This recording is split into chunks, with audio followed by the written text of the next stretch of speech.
Can I get a GM? All right. Cool. Super glad to be here at Interfaces. Just want to talk about the whole motivations for doing this whole bit, right? Now, Interfaces started back in 23. We've been doing ETH India, as some of you might know, since a while. And back in 23, we thought that, there should be a space where we can talk about things that usually are not talked about at most conferences, right? And specifically within India context. So we had three major motivations for the interfaces this time. One is how can we explore more collaborations between academia and Ethereum, and that's a primary focus also in the afternoon session, which is why we have Vitalik dialing in. We have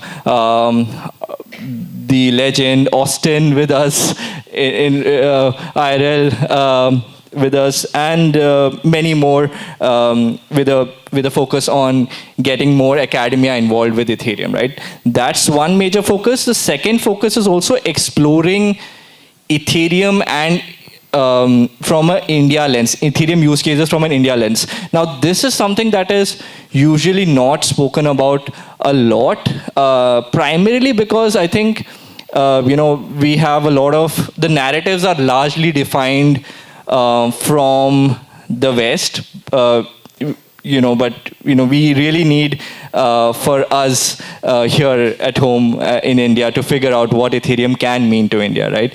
If we want to have a chance at Ethereum being a meaningful addition to our daily lives.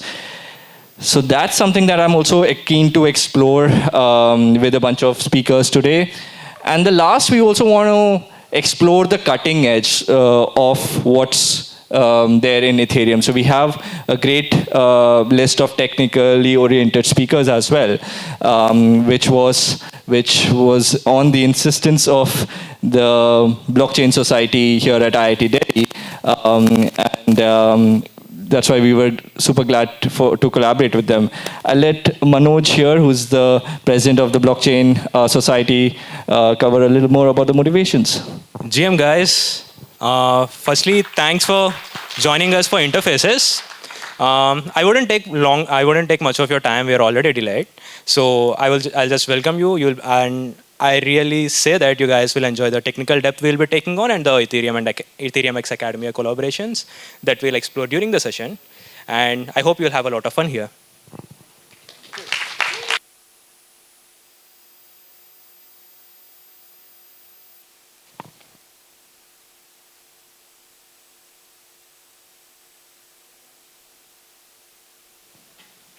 A big round of applause for Denver and Manoj. Next up, we have a panel discussion with Manank, Harsh Rajat, and Professor Subodh Sharma on Founder's Journey in Ethereum.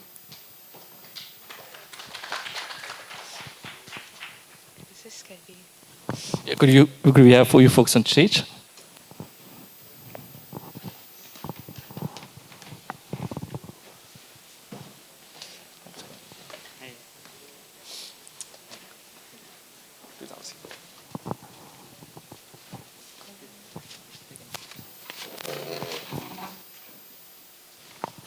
All right, I get to moderate the first panel here. That's pretty cool.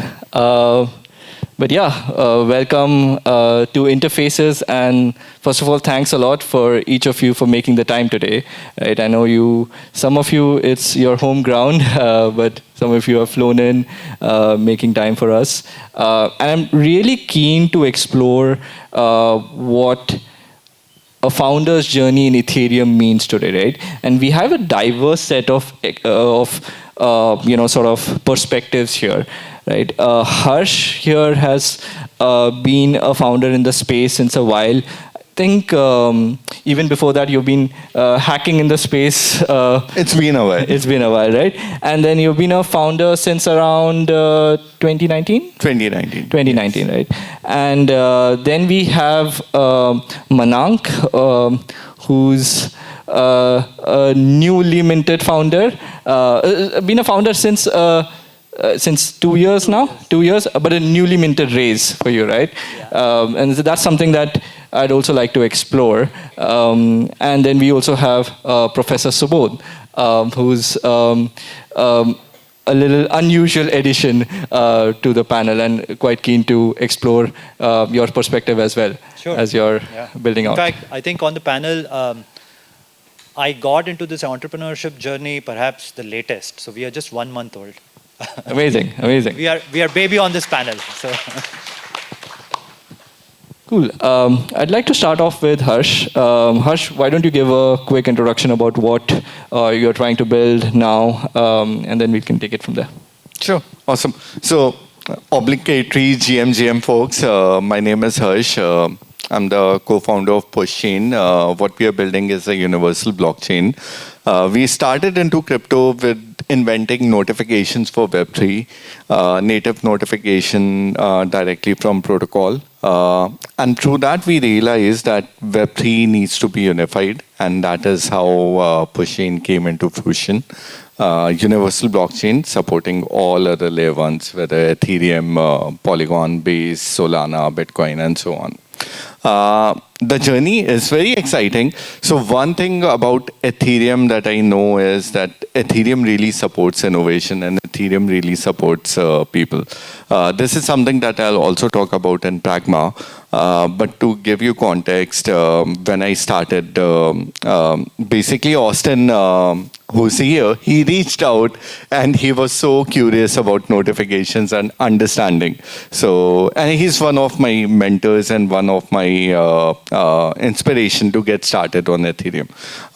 So that's what Ethereum it is for you. It's really open, and that's what really helped me.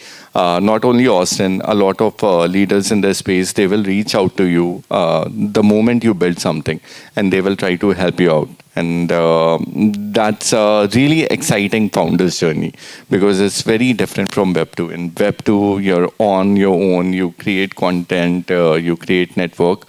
Web 3 is the other way around. So it's really exciting because of that. Thank you. Manank? Yeah, so hi everyone, my name is Manank and I am one of the co-founders of Epoch Protocol. So very similar goals, but very different approaches. We're also building an abstraction layer for Web3 to essentially do away with the multi-chain execution complexities that are there right now, but we're using intents as an approach. Now intents have been in the space for a while, and they've been used for swaps and bridges, and they have been like proved to be very useful. But we thought that, okay, we can take this a step further and use it for multi-chain execution, DeFi, and in general, just app interactions. So that's what the protocol is. And like Denver just mentioned, we recently, we've been building the product for the last 2 years, but we recently closed a round. And so in comparison to Harsh, I'm very new, and our founder journey has all just begun, and there's a lot of ground to cover for the small team that we are. Hello, good morning everyone. I'm Subodh. I am a faculty member in the Department of Computer Science here at IIT Delhi. I've been with this organization for almost 11 years. Perhaps on this panel, we are building something that does not truly lie in Web3 space. It perhaps, if I were to characterize it, lies in Web2 space, but it is something that is critical to analyze things that have been built or are going to be built in the Web3 space. My area of research is in formal verification. So I am invested in building tools and techniques for ensuring software reliability. And so along that trajectory, so my entrepreneurship journey has been very, very interesting. So we've been working in this space of smart contract security analysis since 2017. But it's only now that we got the sense, in fact, the sense was given to us that, you should not be standing at the margins and perhaps dive and start building, a product that is market fit. And there is space for it. So what are we doing essentially? We are building a neurosymbolic analysis tool to detect vulnerabilities in software that is going to be built or that's already been built in the Web3 space. What is so special about the software in Web3 space? Perhaps there are some idiosyncrasies of it, but largely it's software. And the properties and violations that you see, bugs that you see, the crashes that you see in traditional software, you would see all of those happening even in the Web3 based software as well. So that's primarily where we are operating. We have our functional prototype ready. And the space seems to be crowded, but it appears there's still some space to do scalable formal verification, and that's where we've been trying our hand at. And I'm hoping that perhaps in the next few months our beta release will be out.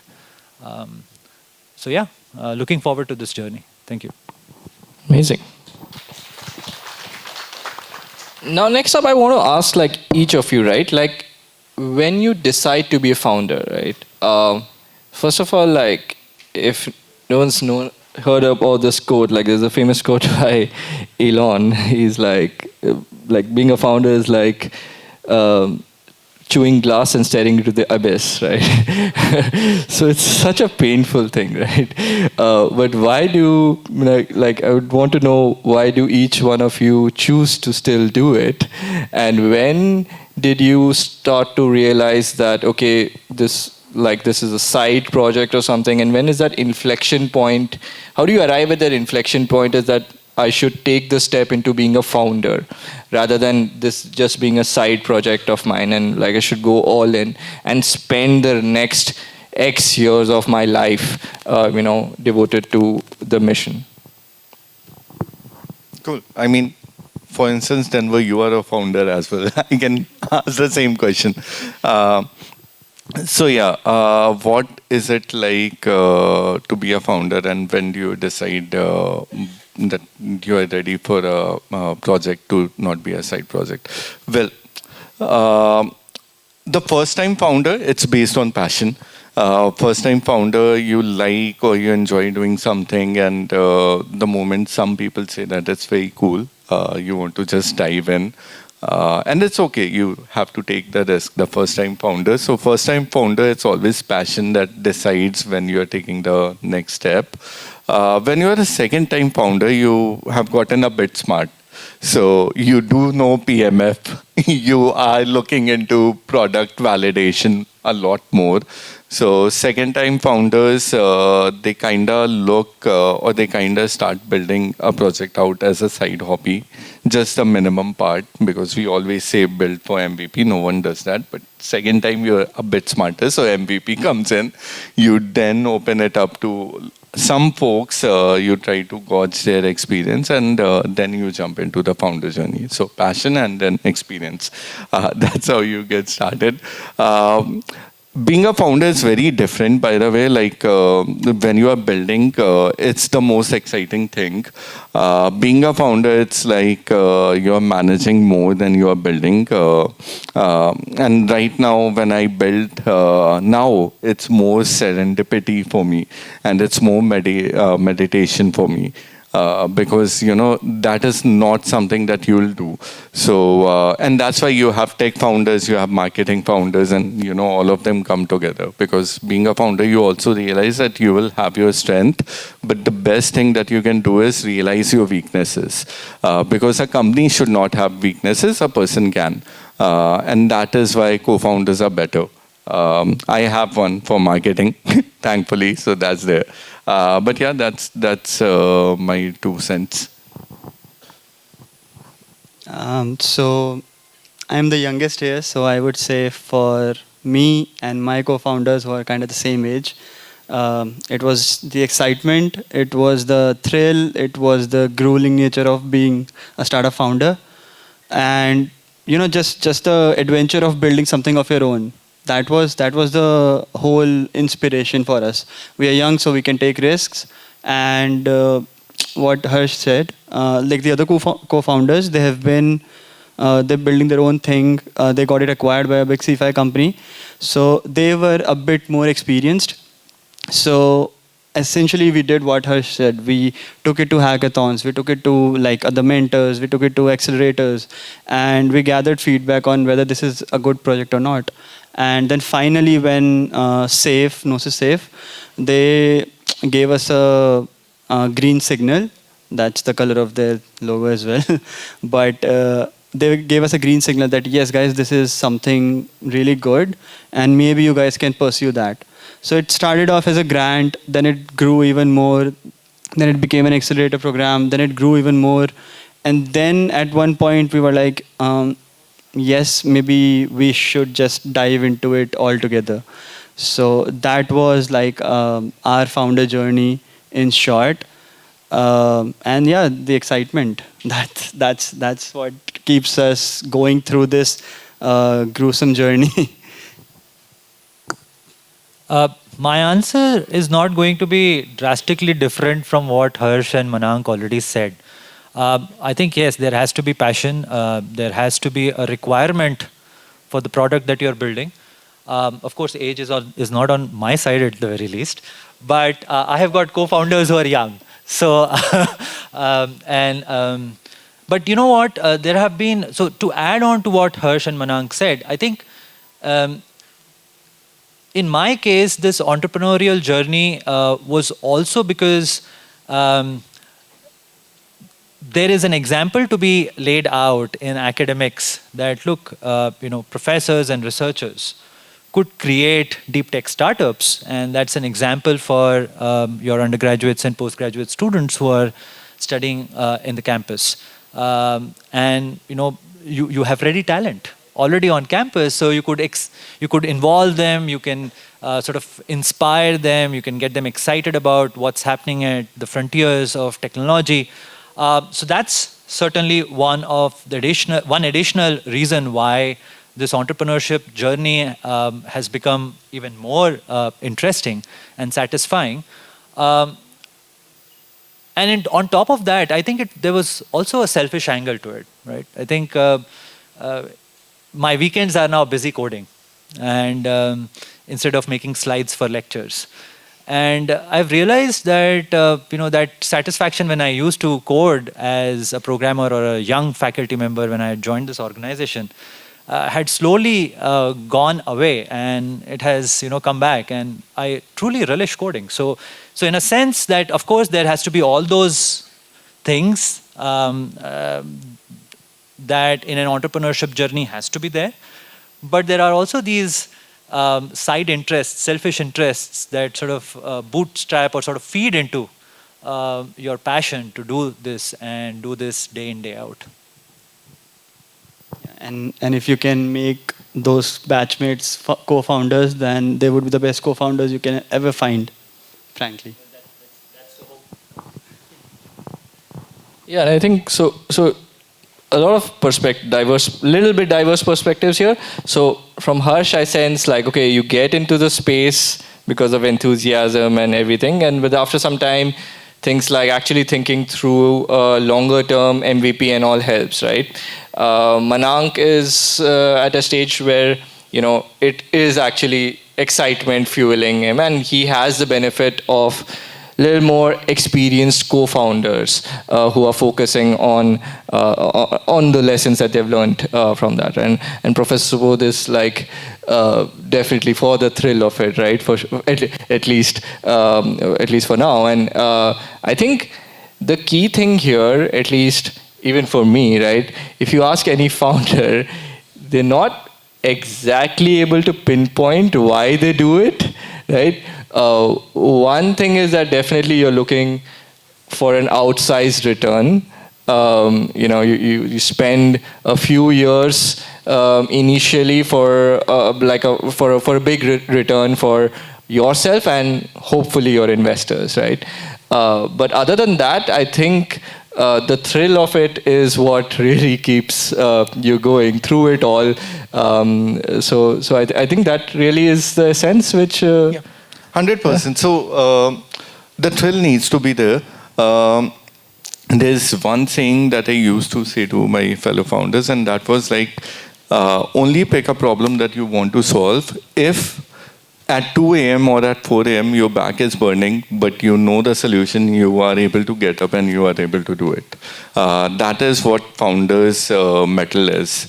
Of course, the financial upside, everything else, that's just a chance. And it will come because you have solved that problem. And the only way you will solve that problem if you are thinking about that problem 24/7. So that is what I tie to passion and enthusiasm. And then later on, you get smarter in identifying that this problem is actually existent and people want it to be solved, or is just your own problem. So only be a founder if you realize that something really excites you, and you will be the happiest if it gets solved. I think every one of us are trying to do that, and that's why we are here, and that's why we are able to have fun while we are working and grinding, even on weekends. So yeah. Yeah, that's a very sound advice, right? I get this question very often, and this is usually the answer that I default to, right? Like if you don't feel that connection with the problem, then you're not going to be able to go above and beyond, right? Which is what it takes to be there. Next up, I want to touch a little bit about how different is the journey of a founder in Web3, or let's say Ethereum, but even general Web3 compared to like more traditional industries. What's different about the cycles? What's different about how you fundraise? What's different about the culture?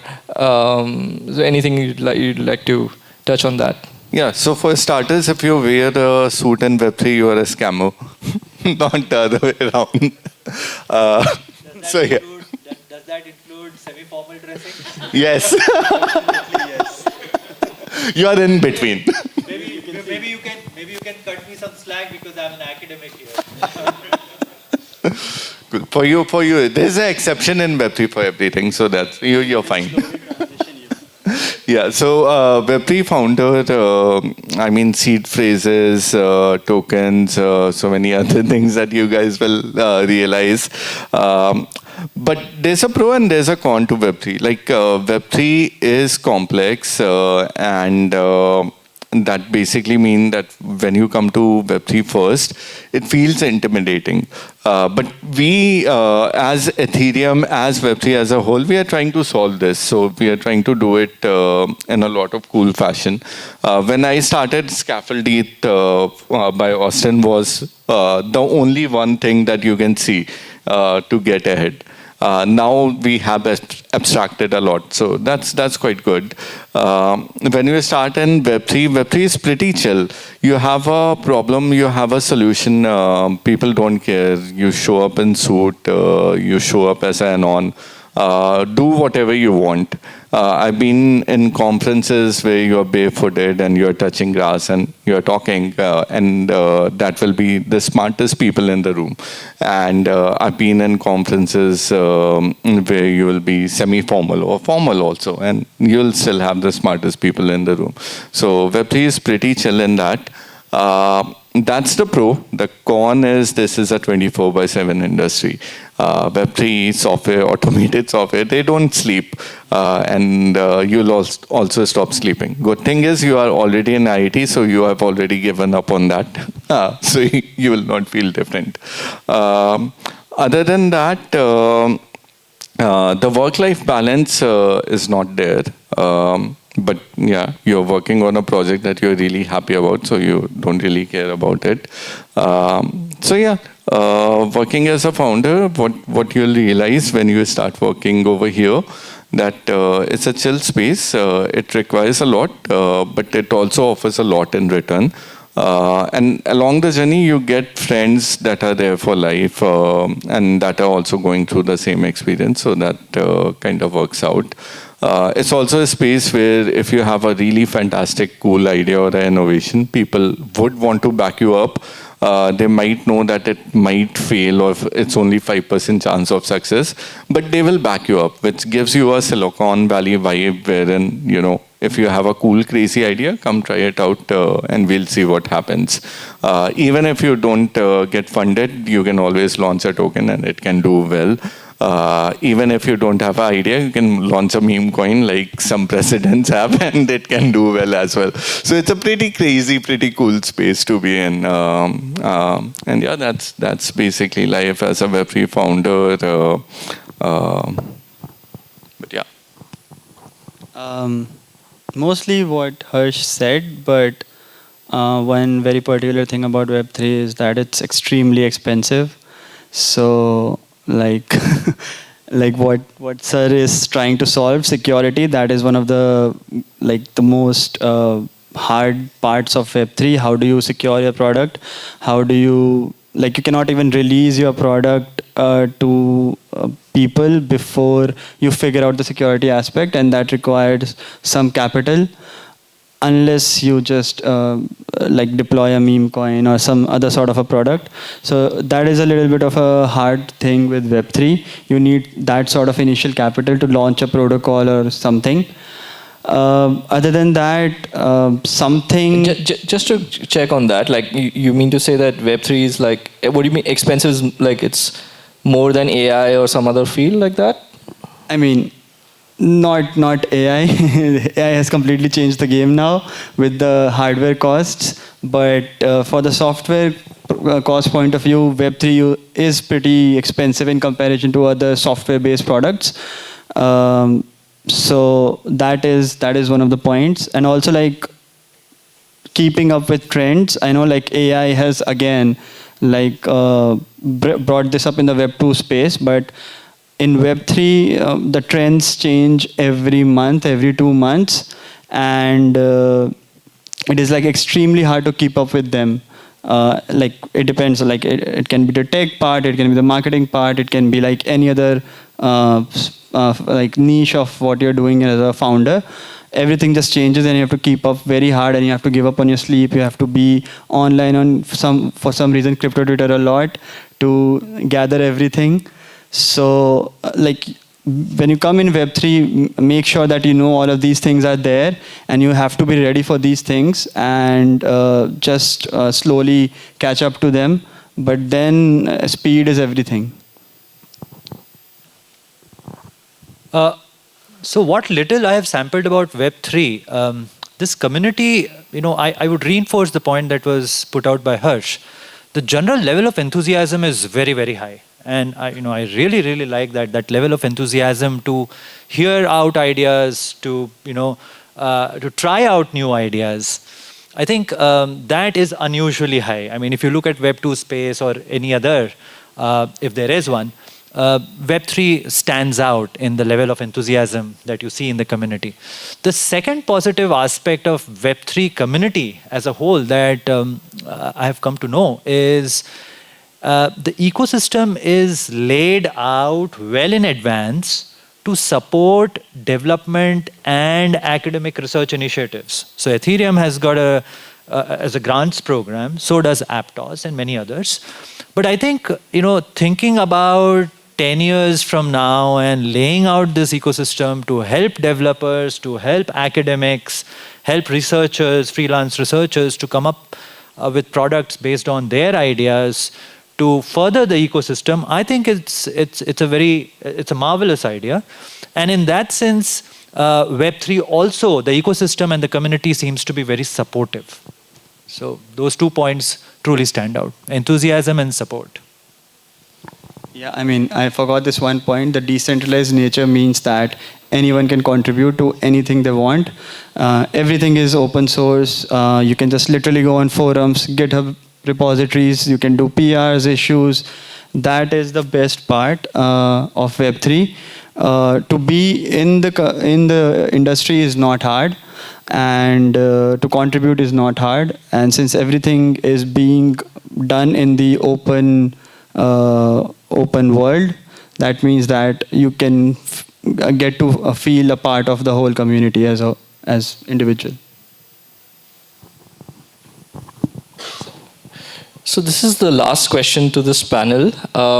I'd want each of you to now give us any one piece or like a couple of pieces of advice that you think has been hard earned by you, like, you know, that you did not know before entering this space or as a founder or Ethereum, and now you know that and you think it'll be helpful for others. Now, couple of things. It can be either around fundraising, either like, you know, how to find PMF, or like how to keep on top of cycles, or even like anything, even if it's about like how to manage your work-life balance. Yeah. Cool. Work-life, I cannot really give. Cycles as well. Yeah, I tried.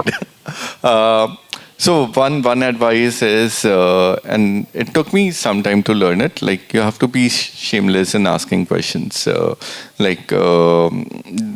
It's okay if you are the stupid person in the room, but it should not be that you are unknowledgeable person in the room. So be shameless, ask for help. That's what we did when we started, and it really worked out. That's one advice. The other advice for all of you guys who want to be founders, I mean, Web3, and Manank said this, right? Like, it's an open source product that we are building. So if it's an open source product, you have to build in open. And that is something that people don't realize, especially when we come from India. We have a tendency to not be very open when we talk about what we are building, which in technical terms is called narrative or marketing, which we have to be really cool at. So we build super cool products, but we forget to talk about it because either we are afraid that someone else have done it before us, or we don't know that this is a big achievement. And all of those things can be eliminated if you go on crypto Twitter. Just talk about, hey, I created this. You get 1 like, 100 likes, 1 view or 10 views, doesn't matter. So just build in public and be shameless in asking questions. That should be it. Couple of advices. As a founder, you have to just keep going. No matter how many rejections you get, no matter how many offers you almost got, but then something happened, you have to keep going. If you believe in the product, eventually something will come up, and you'll be able to go through with all your hard work. But yeah, just keep going. And also, it's a zero-sum game in Web3. You cannot be selfish, like Harsh said. You have to build for everyone and build with everyone. So that is extremely important in Web3. If you try to be selfish, everyone will just see through you, and you will not go very far. So be supportive, be helpful, keep going. If you show that you have the grit, you are just pushing, and your idea is good, people will eventually lend you a hand, give you a help, and just support you all over. Yeah, because I think it's the most supportive industry that I have seen. Yeah, I think I chime in with the comments that have been said by other panelists, Harsha and Manank.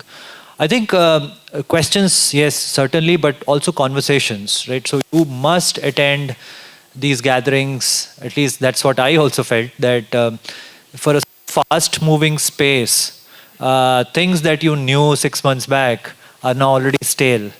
So it's important that you keep connected and keep yourselves embedded in the community. You keep asking questions, and you keep having conversations with folks who are at the frontiers of building new things in this community.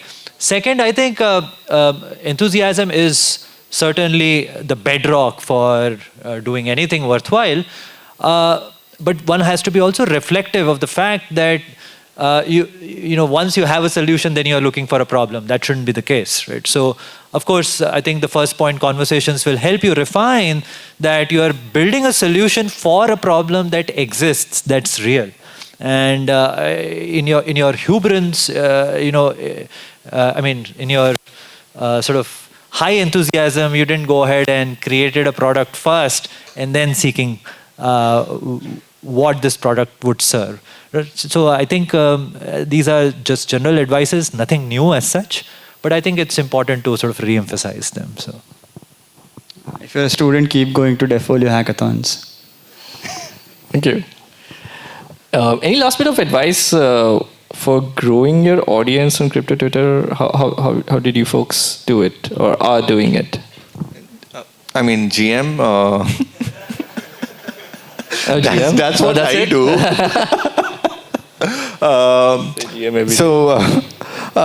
Basically try to give value on Twitter. Like you give value, people realize, and they will grow. But also, I think CZ also asked this question yesterday that his Twitter followers have stalled. So, guys, like it's an overall problem. It's a Twitter problem. It's not your problem. But I'll say it. Just give advice or just provide value to people. And the more you do that, the more they're compelled to follow you back. If nothing works, GM or predict when the bear or bull will come. That used to work. I mean, I don't have a very big Twitter following, but I read, and what I've been trying to do is, if you have very less followers, be a reply guy. If you just reply everywhere to everyone, not just generic AI replies, but actually have a take. And then after you have like 1,000, 2,000, 3,000 followers, then be a thread guy, write threads. And after that, you can be an article guy and fight with people who are big in the space. They'll fight with you, and then you'll gain a lot of followers. So this is what I'm trying to do. I will let you know if that works. So I'm a little confused with your question. So are you asking how to increase the number of followers as an entrepreneur, or how do you generally increase the interest in crypto or Web3 space? Drive attention towards your project, drive attention towards what we are building. Yeah. I'm slightly old school, so I would perhaps go and write blogs about it, create maybe YouTube videos. And if nothing works, then I'll attack my captive audience, which is my students, and say, register for my course and listen what I have to say. As long as you said GM to them first, I think it'll work. Right. I mean, unleashing an army of students is that works as well. Amazing. And that's it for this panel. Thank you again for really making the time for us today. And at Interfaces, this is more of the start of a conversation. This is not the end all. Like, I'd encourage you to either try and find them around. Follow us. Or, yes, exactly. Follow them on Twitter and keep up with what they have to say there. Awesome. Thanks, guys. Thanks.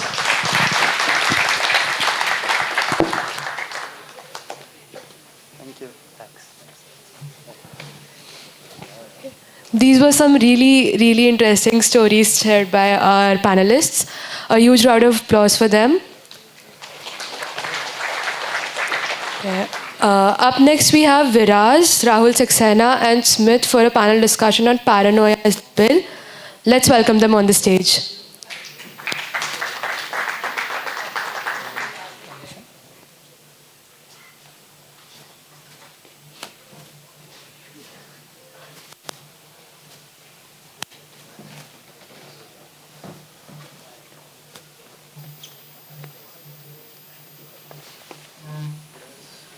Oh, I should say.